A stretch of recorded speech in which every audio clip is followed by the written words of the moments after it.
I stepped out of the surgical waiting room to take a call from work, and when I came back 6 minutes later, the front desk nurse looked at me with visible confusion. "I'm sorry, ma'am. Your mother-in-law let us know you're not immediate family. Only immediate family gets updates during the procedure." I stood there in that hallway for a long moment. Then I asked to speak with the hospital's patient advocate directly, because I happened to know exactly what document was sitting in my husband's chart, and my mother-in-law apparently didn't. This is Silent Revenge. Before we go further, hit subscribe, because what happened over the following 2 hours in that hospital is the reason people keep coming back to hear these stories. I'm Priyanka Delacroix. I'm 36 years old, and I work as a hospital risk management coordinator, which means I spend my days reviewing exactly the kind of documentation that determines who has legal authority to make decisions for a patient who can't make them for themselves. I know informed consent forms, healthcare proxies, and durable power of attorney documents better than almost anyone outside a hospital administration office, which is precisely why what happened that afternoon unfolded the way it did. My job actually involves something specific that shaped everything about how I responded to that hallway confusion. Risk management in a hospital setting means constantly anticipating the exact kind of situation that happened to me that Thursday. Families arriving in crisis, emotions running high, and front desk staff trying to move quickly through genuine emergencies without always having the time to independently verify every piece of information a family member offers.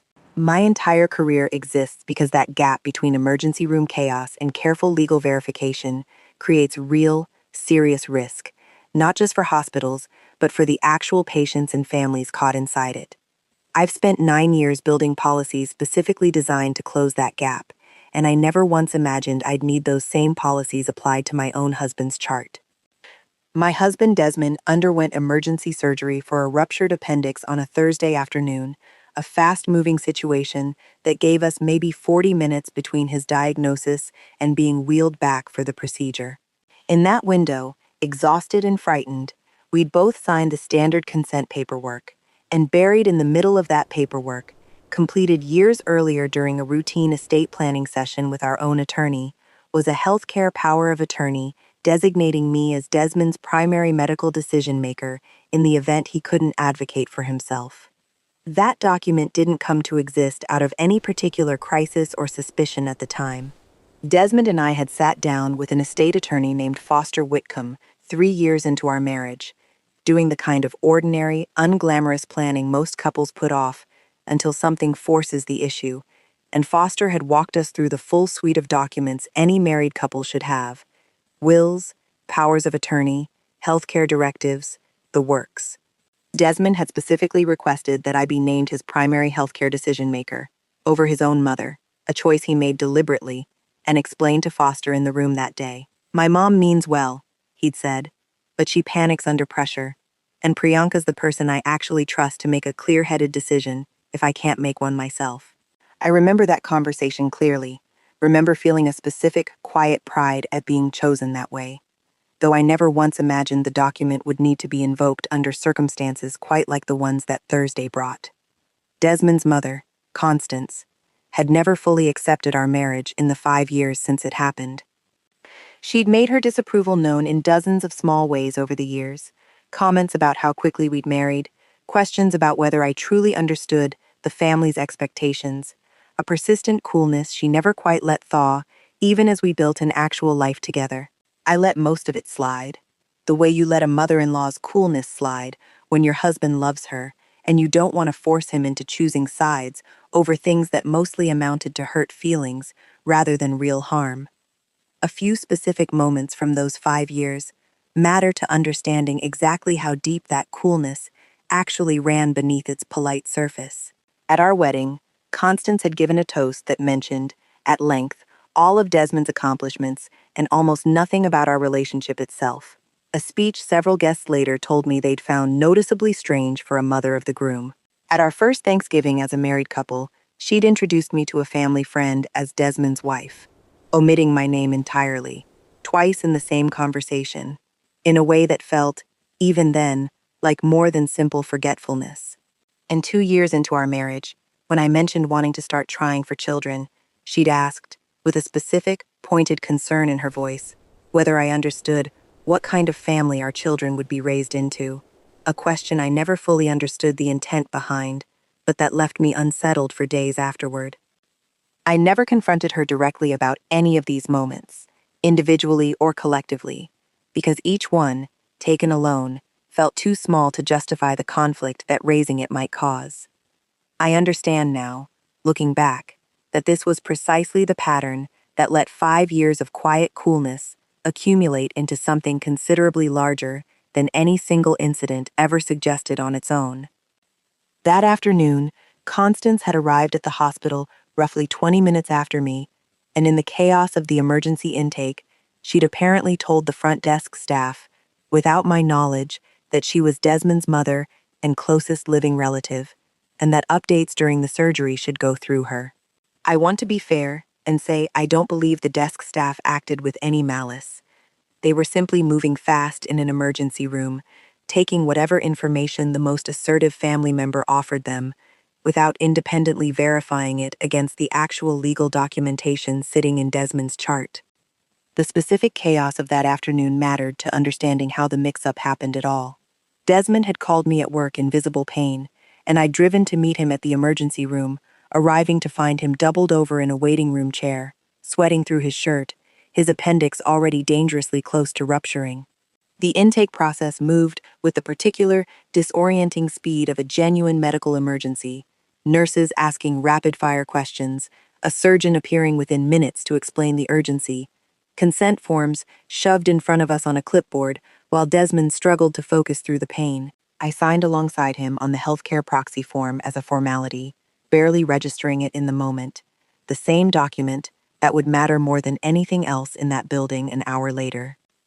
Constance arrived while I was in a separate consultation room, reviewing surgical risks with the anesthesiologist, and by the time I returned to the main waiting area, she'd already had 10 uninterrupted minutes with the front desk staff, time enough to establish herself, in their eyes, as the primary point of contact, without anyone in that busy triage area thinking to cross-check her claim against Desmond's actual chart. If you've ever had someone quietly claim authority they didn't actually have during the worst moment of your life, stay with me, because what I did next is exactly the kind of thing my job trained me to do without even having to think about it.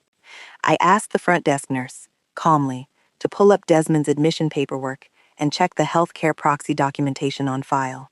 She hesitated, clearly uncertain how to navigate a disagreement between two family members standing in front of her. I understand this feels awkward, I told her, but I need you to verify the legal documentation rather than just accepting whoever spoke first. That's actually hospital policy, and I'd like it followed. She pulled the file. Right there, signed and notarized 18 months earlier, was the healthcare power of attorney, naming me as Desmond's primary decision-maker, with Constance listed only as a secondary contact should I become unavailable. The nurse's expression shifted immediately, professional and apologetic. I'm so sorry, Mrs. Delacroix. This should never have happened.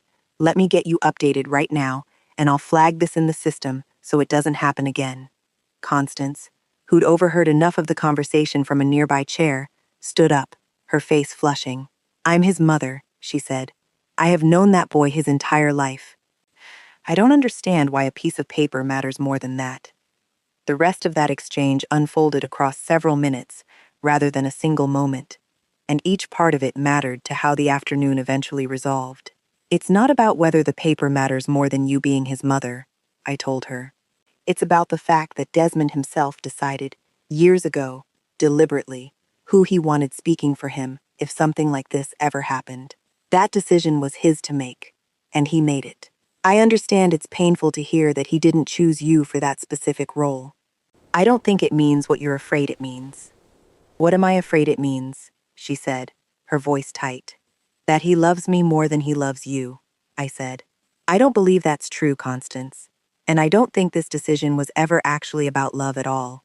I think he chose the person he believed would stay clear-headed enough to make a hard medical decision under pressure, and he told Foster, in that meeting 3 years ago, that he worried you might panic in exactly the kind of crisis we're standing in the middle of right now.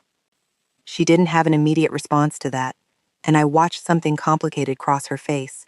the specific difficulty of hearing an honest assessment of your own limitations from someone you'd rather not hear it from at all. What I felt in that moment wasn't triumph, not exactly.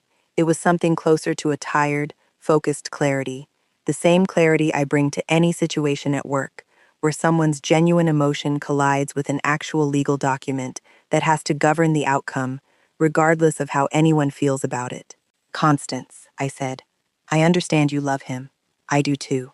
Which is exactly why he and I sat down years ago and made a deliberate decision about who should speak for him if something like this ever happened. That decision wasn't about excluding you. It was about making sure the person making his medical decisions was someone he'd specifically, legally chosen in advance, rather than whoever happened to arrive at the hospital first or speak the loudest to the front desk. She didn't have an immediate response for that, and I watched something shift in her expression. Not quite acceptance yet, but the beginning of understanding that this wasn't a matter of feelings competing against each other. It was a legal reality that existed independent of either of our emotions in that hallway. I called the hospital's patient advocate directly, a woman I knew professionally from cross-department meetings, and asked her to formally document the mix-up and ensure the front desk staff received a refresher on verifying documentation before designating a decision-maker's contact going forward. Not to punish anyone specifically, but because the exact confusion that happened to Constance and me that afternoon could, in a different family, in a more contested situation, actually cost someone their legal right to make life or death decisions for a spouse. I want to mention that patient advocate, a woman named Beatrice Solano, because our conversation went further than a simple procedural fix. She told me she'd seen this exact pattern play out dozens of times over her career, usually with far worse outcomes than mine. A same-sex spouse turned away entirely at a hospital that refused to recognize their marriage before the front desk finally verified the paperwork. An adult child locked out of decisions for an aging parent because an estranged sibling arrived first and spoke more forcefully. The document existing isn't always enough, she told me. Someone still has to actually think to check it, under pressure, in the middle of chaos. And that's exactly the habit we're always fighting to build into intake procedures. I asked her, somewhat impulsively, whether the hospital would consider a mandatory verification checkpoint built directly into the emergency intake software, something that would flag a healthcare proxy on file before any staff member accepted a different family member's verbal claim. She told me she'd bring the proposal to the hospital's Quality Improvement Committee the following week, and true to her word, she did. If you're still with me, this is where the day actually turns. Make sure you're subscribed, because what happened once Desmond came out of surgery surprised me more than the mix-up itself. I want to mention a case at my own hospital, about 3 months after Desmond's surgery, because it illustrated exactly why the new verification checkpoint Beatrice and I had proposed actually mattered beyond my own family's situation. An elderly patient was admitted for emergency cardiac surgery, and 2 adult children arrived within minutes of each other, one who'd been named the patient's healthcare proxy years earlier, and one who had not, but who was considerably more forceful in the waiting room, insisting loudly that she should be the point of contact. Under the old system, the front desk would likely have deferred to whoever spoke first and loudest. Exactly the mistake that happened to Constance and me. Because of the new verification checkpoint, built directly into the intake software following the proposal Beatrice had championed, the system flagged the actual proxy documentation automatically before any staff member had to make that judgment call themselves, and the correct sibling was identified and informed within minutes, without a single confrontation in the waiting room at all. I learned about that case secondhand, through a colleague, and I remember sitting at my desk afterward, feeling something I hadn't expected, a strange, quiet gratitude that the worst afternoon of my own marriage had ended up protecting a stranger's family from experiencing something similar. I want to mention my sister-in-law, Desmond's younger sister Camille, because her reaction to the whole situation surprised me in its own way. Camille had always been warmer toward me than Constance, though she'd also, over the years, occasionally sided with her mother in small family disagreements, rather than risk the tension of pushing back directly. She called me a week after the surgery, and I remember her voice carrying a specific mixture of guilt and relief. I've watched Mom do smaller versions of what happened at the hospital for years, she admitted. The comments at Thanksgiving, the way she'd introduce you without your name. I never said anything, because it always felt easier to let it pass than to actually confront her about it directly. I think watching this finally force an honest conversation between the two of you made me realize I owe you an apology too, for all the times I stayed quiet instead of backing you up. I told her I appreciated the honesty, and that I understood the specific difficulty of choosing when a small comment is worth the conflict of addressing it. A calculation I'd made myself, incorrectly, more times than I could count over those same 5 years.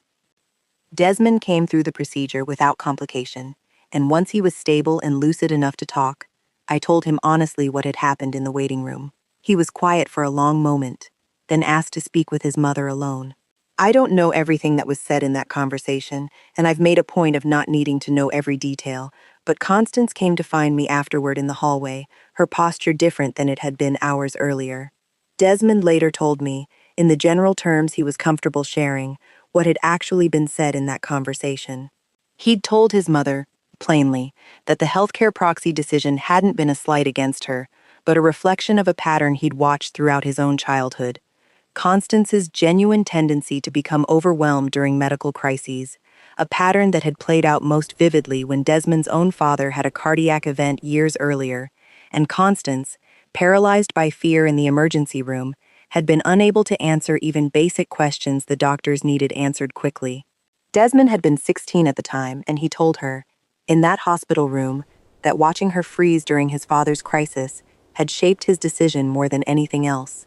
That choosing me wasn't a rejection of her love, but a recognition of what he needed, specifically, in exactly this kind of moment. I learned more about that earlier crisis myself, months later, in a quiet conversation with Desmond one evening.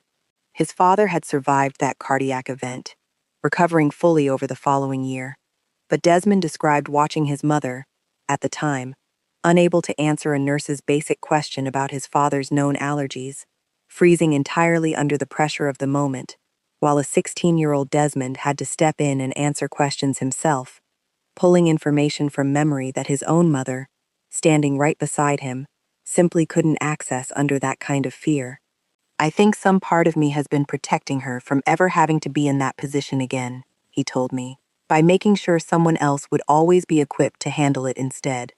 I don't think I ever consciously connected that to the healthcare proxy decision until I had to actually explain it to her in that hospital room.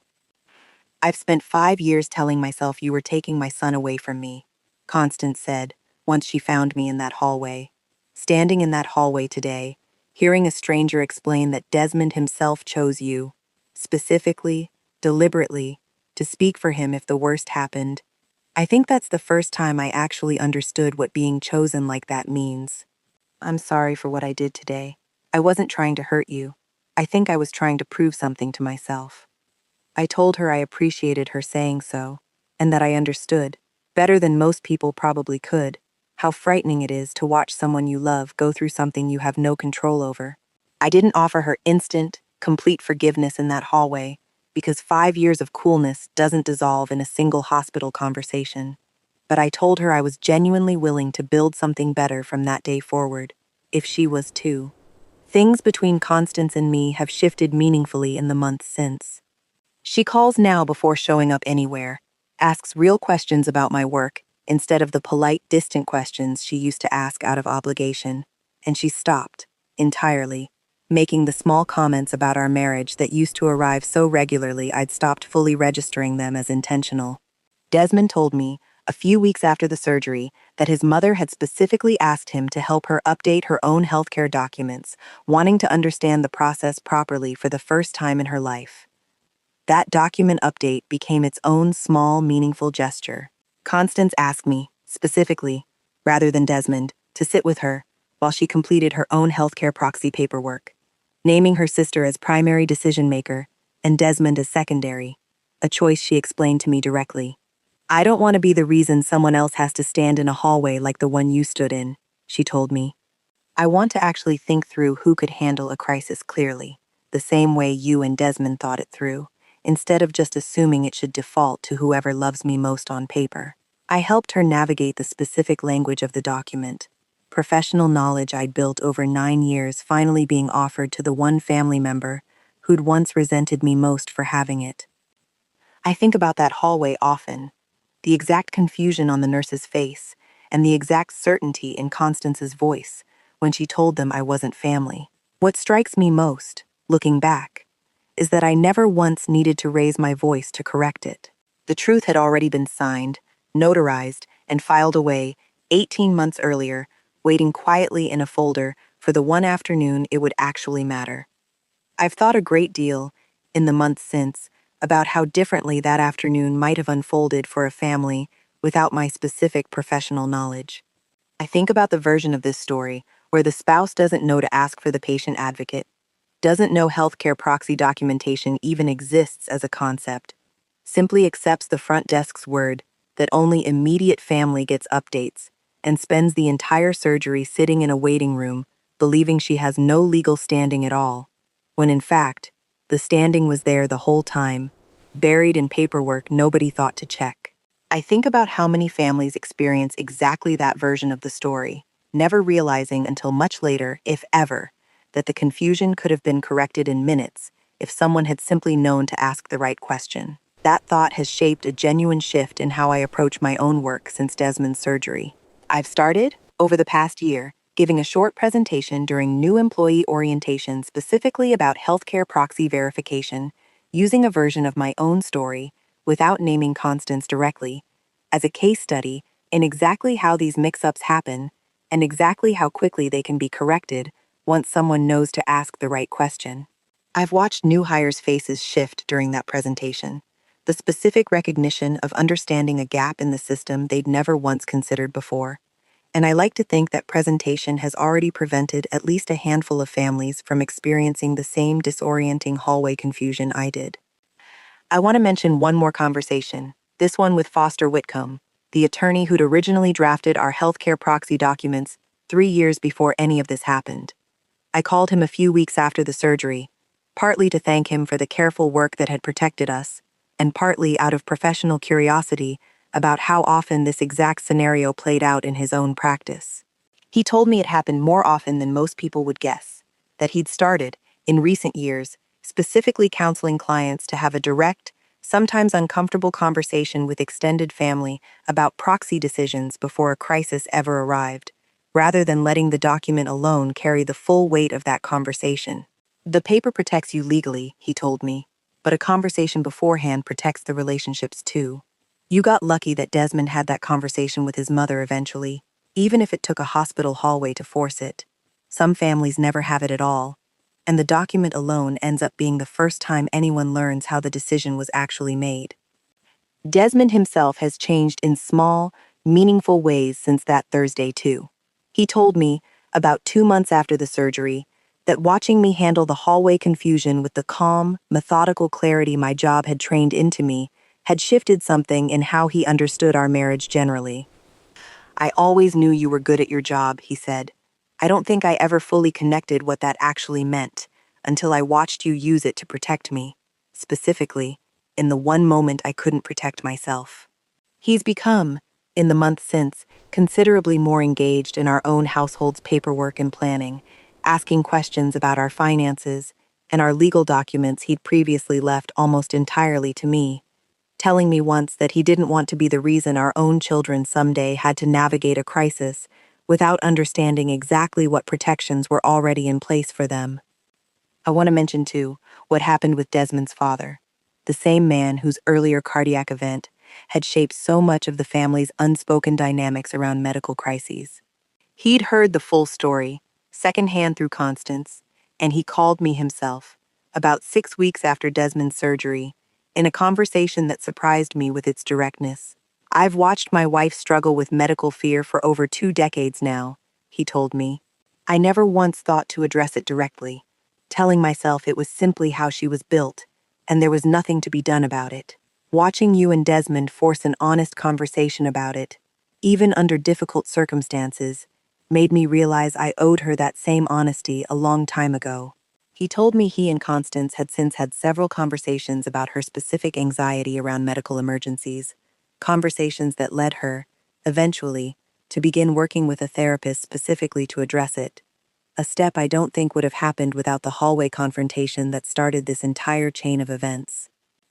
I turned 37 this past spring, and Desmond hosted a small dinner for the occasion, Constance among the guests for the first time in years without the particular tension that used to accompany her presence at any gathering. She brought a card that evening, handwritten, longer than any note she'd ever given me before, thanking me, not just for the specific moment in that hospital hallway, but for what she called years of patience I never once acknowledged you were extending toward me. I keep that card in the same drawer where I keep our own healthcare proxy documents. A strange but fitting pairing, I've come to think. Two different kinds of paper, one legal and one personal, both protecting something that actually mattered. Sitting at that dinner table, watching Constance laugh easily with Desmond and Camille in a way I hadn't seen from her in years, I thought about how far that specific hallway confusion had actually traveled. From a single tense afternoon into a genuinely rebuilt relationship, a policy change at my own hospital, and a small stack of protective documents now sitting properly filed in 3 separate households instead of just one. I don't think I'd have believed, standing in that hallway 3 years ago, that the worst afternoon of my marriage would eventually become one of the more meaningful turning points in my entire extended family's history. I want to mention one more patient case that came through our department about 8 months after Desmond's surgery, because it tested the new system in a way that felt, to me, like genuine validation of everything Beatrice and I had pushed to change.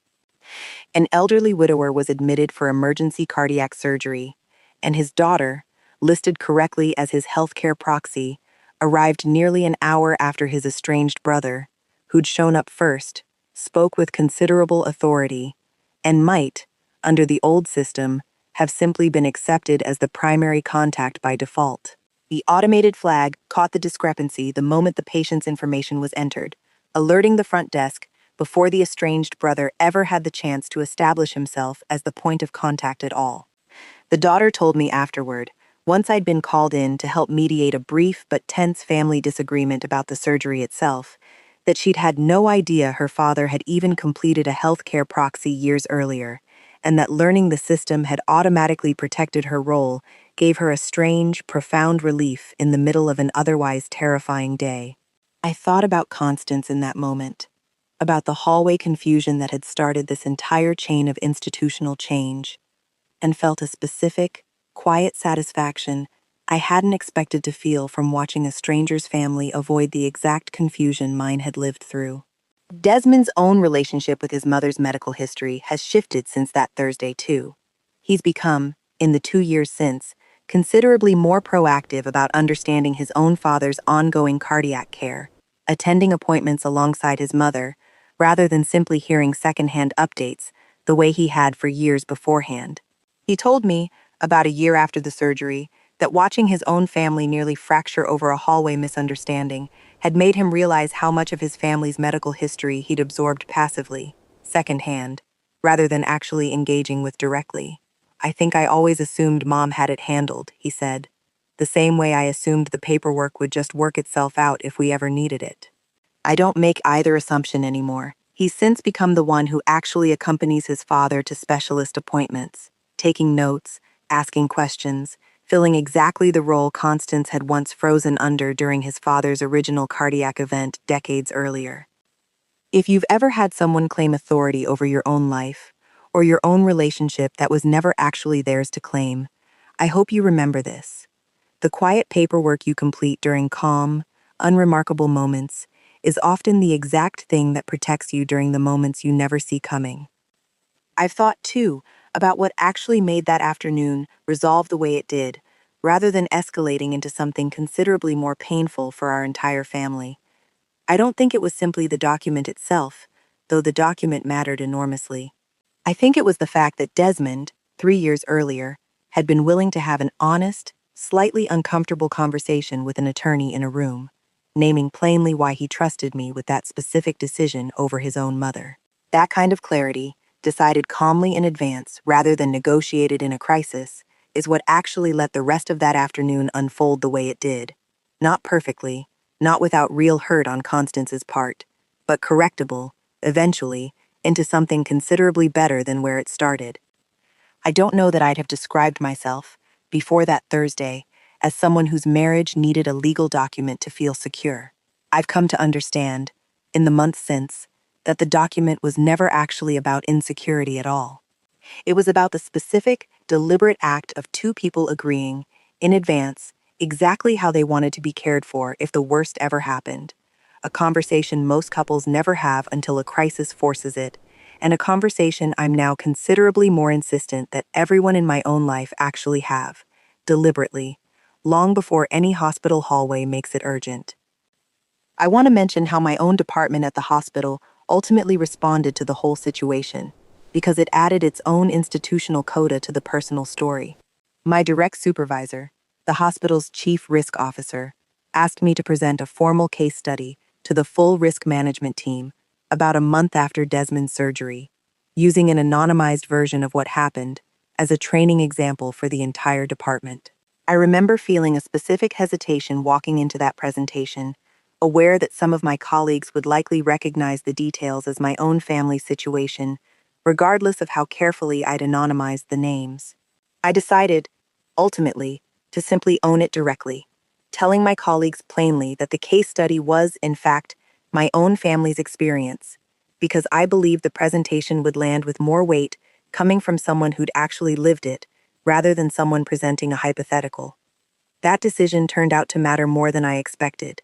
Several colleagues approached me afterward, quietly, to share their own family's near misses with exactly this kind of documentation confusion.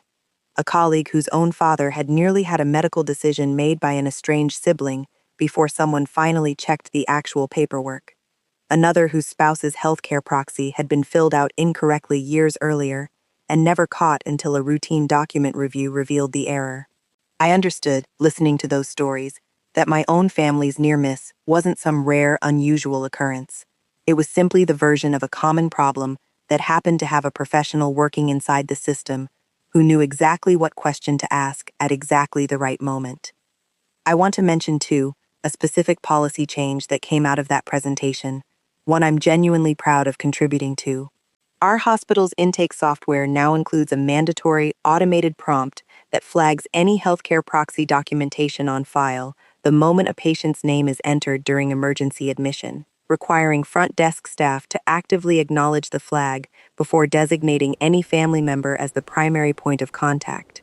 It's a small technical change, invisible to most patients and families, but I know, from the specific chaos of my own Thursday afternoon, exactly how much difference that single automated flag can make in a moment when nobody has the time or the presence of mind to think, to ask the right question themselves.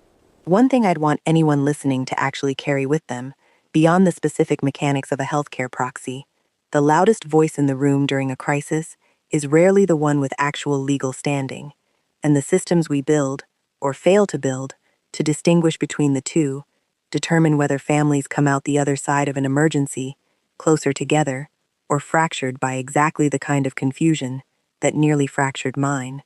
Have the document. Have the conversation that goes with it, before you ever need either one. It's the quietest, least dramatic thing you can do for the people you love, and it may end up being the single most important one. Thank you for spending this time with me. Tell me in the comments, has anyone ever tried to speak for you in a moment that was never actually theirs to speak for? And subscribe to Silent Revenge if this reached you, because there's a new story like it every week. I'll see you in the next one.